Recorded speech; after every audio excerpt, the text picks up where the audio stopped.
Alright, so this is another demo of 45 speech-to-speech. I've made a lot of improvements since last time. I've made it a lot faster now. It's like 900 milliseconds to like 1.1 seconds or so. So a lot faster. Makes me want to kind of get a 4090 to get it to like 600 milliseconds. That would be insane. But yeah, I would be able to feed it more context then. I've improved the voice. The voice is a bit better. And of course, I've added emotions, which I'm demoing today. I'm working on the second version of the Reactor 2. That'll probably come next week. But let me just run this script here.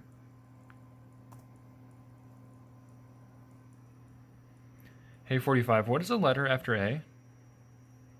Should be an easy question. 45 here. After in the alphabet, the next letter would be B. Awesome. Hey 45, what can you tell me about caves on the moon? Based on the previous context. So I fed it some context about moon's caves, like a NASA article. Cosmic rays, solar radiation, and micrometeorites. Scientists have discovered pits with overhangs leading to potential caves that maintain steady temperatures, making them promising for future human exploration. Awesome. Do you think they have water in them? While lunar caves, particularly the deeper regions, might not directly house liquid water due to the moon's lack of a substantial atmosphere to retain water, researchers are studying the possibility of water ice near the poles of these lunar caves. The shadows and permanently shadowed regions of these caves might trap water ice from ancient comet and asteroid impacts. Yeah, that's accurate. Hey 45, who is Ranger?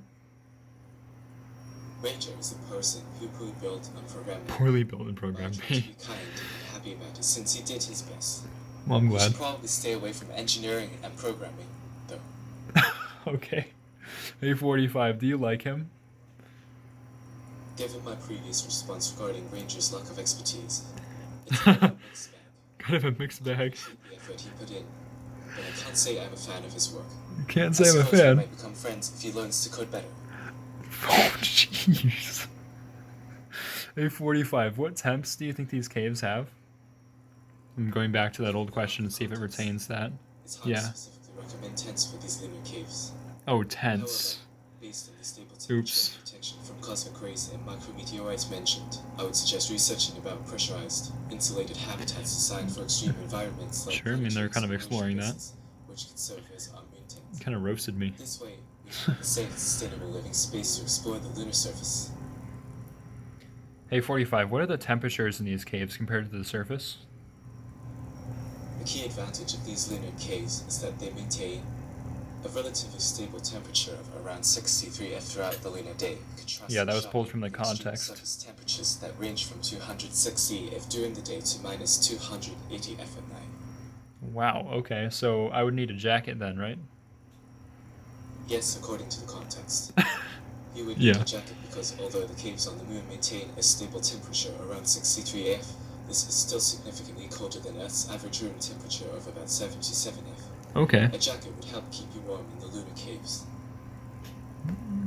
Alright, well, I definitely need more than a jacket, but I mean, you get it. So, I think it's pretty good. It totally roasted me in that one of those prompts. That was pretty funny. Just stay away from programming. Alright, 45.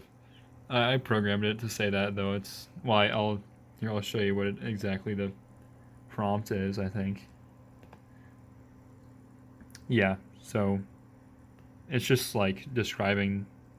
Yeah, happily and jokingly describe yourself. That's the main keyword here. Like, it jokingly describes itself. But yeah, I definitely programmed it to say that in some way.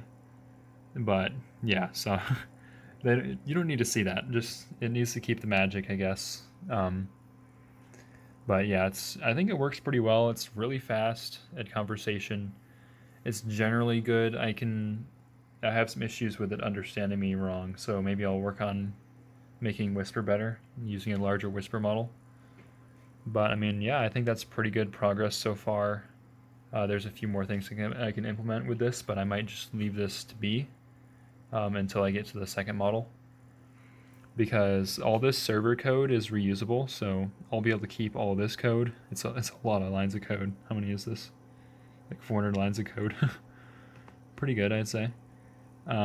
But yeah, this is the client script. It's kind of longer than I'd want it to be at 200 lines because I need to re-implement this on the ESP32, which generally won't be too hard, but yeah, I think I'll burn that bridge when I get to it. But yeah, that's 45 for now.